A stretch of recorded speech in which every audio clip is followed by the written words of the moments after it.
Hi, I'm Holly, And I'm Charisse. and welcome to Ask Mom.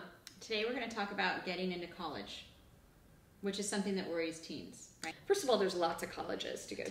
Yeah, Mm-hmm. it doesn't have to be the top 10 that everybody talks about. There are hundreds and hundreds of great universities out there. And junior colleges.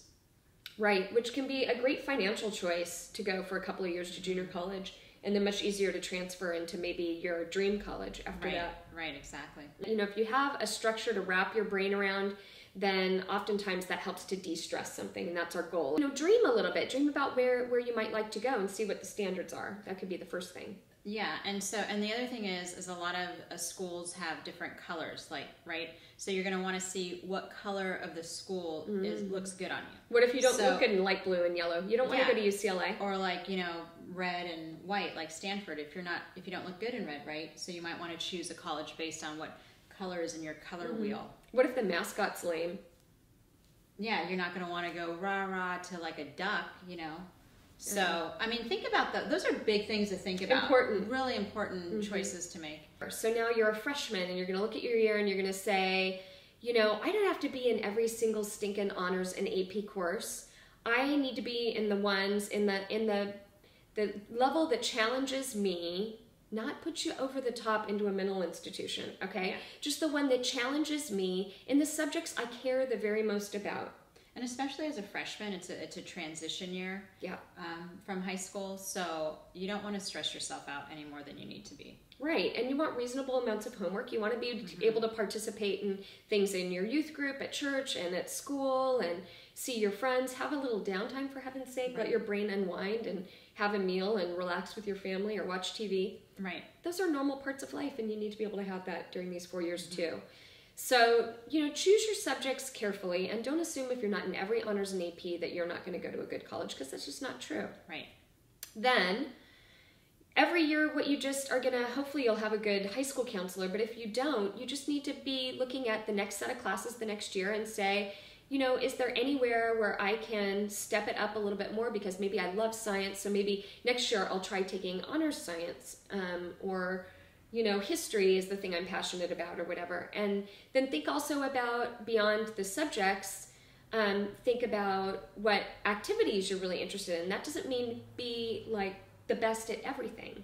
It just means maybe choosing, I am really passionate about art, so, I want to go start an art club and, or maybe I just want to attend an art club and be really active in it and a part of it.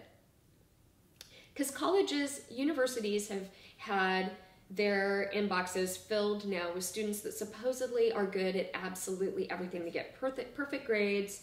They work in their community 24 hours a day.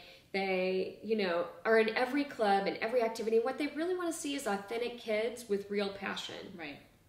So spend some time thinking about what those areas are where you feel alive. And then when you have to write essays about it, they can really feel that coming through because it's authentic and it's you. And you're going to want to choose a college based on what you think you might want to do.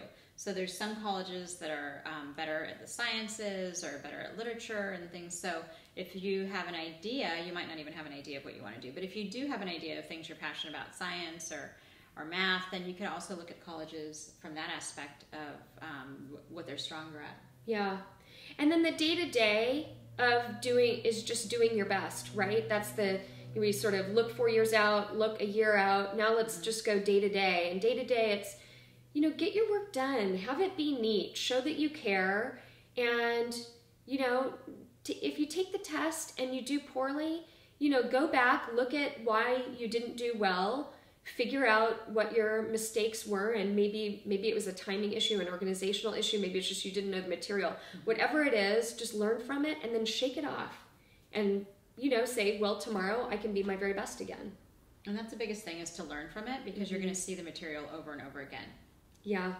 And just getting assignments in on time and asking for help. I think it can be really hard for a lot of kids to ask for help. They don't want to look dumb in front of the teacher. Well, you know what? The teacher is supposed to be teaching you it. Right. And if you're not getting it, then, they should be understanding of that. You should be in there during your lunch period or your break or your after school, whenever it is that the teachers have allotted for that sort of thing. Ask for help. Ask your parents. Ask for a tutor. Get what you need. Don't just assume you should be smart enough to pick it up in the 1 hour class time period that you're in there. That's true. And the other thing is college is a lot of fun.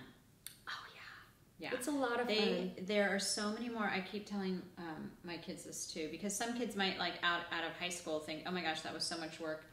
I don't think I could possibly tackle college. It's going to be so much more hard. It's going to be harder. It's going to be more stressful. But there's so many great classes that you can take in college. The last thing I just want to leave you with is that God has a plan.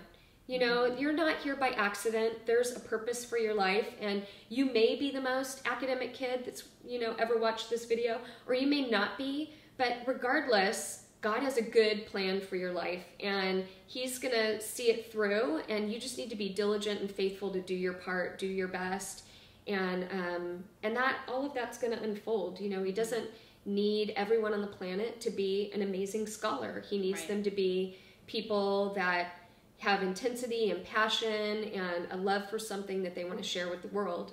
And in doing so, it helps to spread a little bit of His love on this earth. So you can lean into that. We also have one other video if you want to go onto our channel.